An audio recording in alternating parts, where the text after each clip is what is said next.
To me, time lapses and hyperlapses are magical. I love the way they show the clouds moving across the sky or other things in motion, including the transition of moving from one place to another over time.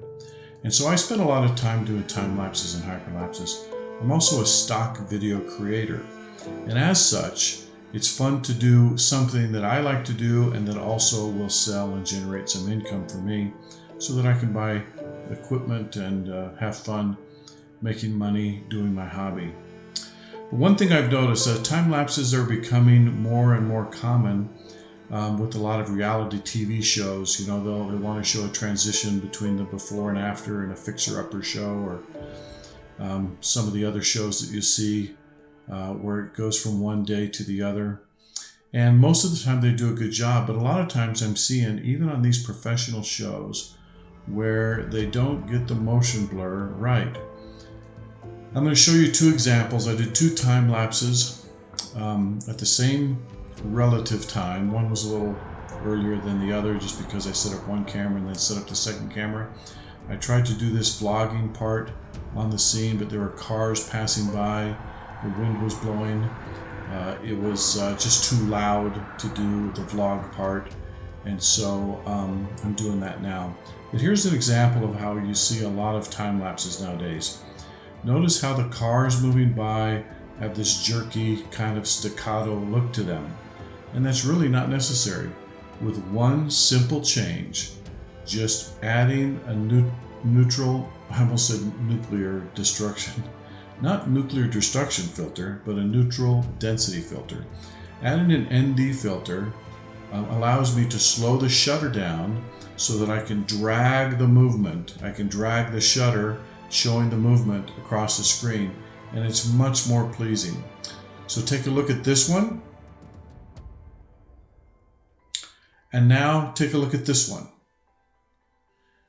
To me, the second one is far more pleasing, and all I did was add a 10-stop ND filter. I changed everything else. All the settings on both cameras are exactly the same.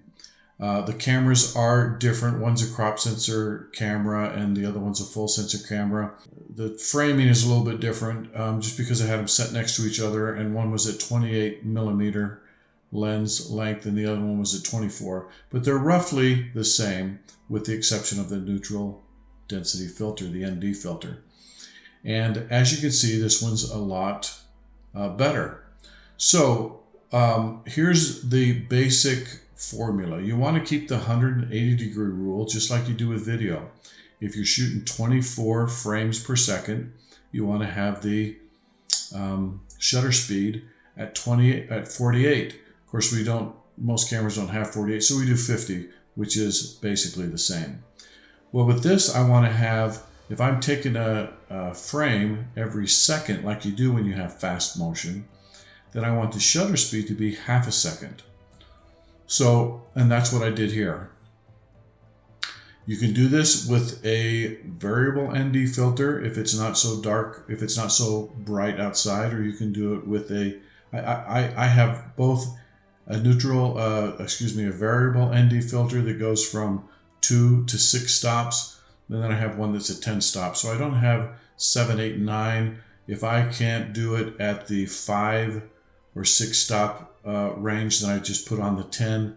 If I have to, I can boost up the ISO a little bit to make the frame exposure, make the exposure triangle correct. So that's the basic crux of this. Now, the difficulty can be when you're doing a hyperlapse, especially when you're doing a hyperlapse with a drone. Most drones and the drones that I use will take a raw image every 2 seconds. That's as fast as you can do it. And if we kept that rule of doing half, that means we want a 1 second shutter speed. Well, that's not going to work. The drone is just not that stable in the air, and it's not going to be as smooth in the air. And so the best you can do, the best I've been able to do, that creates a reliable and predictable and a good result is 1/10 of a second. So when you're using a drone, put on an ND filter dial it down to 1/10 of a second, and do your hyperlapse that way, and you'll find that it's much more smooth. Now, if you don't have fast-moving subjects like in these, with the cars zooming by, you can get away without doing it with an ND filter, but I suggest that you try it anyway. If you use that ND filter, now the clouds are going to be fine. You can see on the first one, even though the cars are staccato, look at the clouds. The clouds are okay. The sky is okay. So if this was just a landscape with the clouds, you would be fine. But it's the traffic, or if this were people, suppose you went to a busy street and you're doing people, or you're doing somebody in, painting a wall or building something. When it has a lot of action, you're taking the interval is short, then try as much as you can to drag out that filter to be half of the interval. If you can't get it half, just make it as close as you can and experiment a little, and you'll find the right place. But what you don't want to do is you don't want to have these jerky staccato.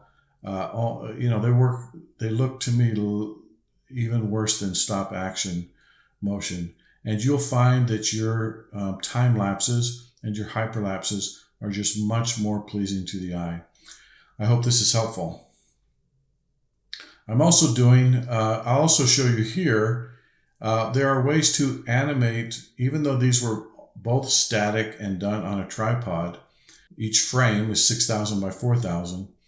And as such, you have plenty of room to still get a 4K time lapse out and animate the motion so that it looks like you're either panning or tilting or both, or zooming in and out.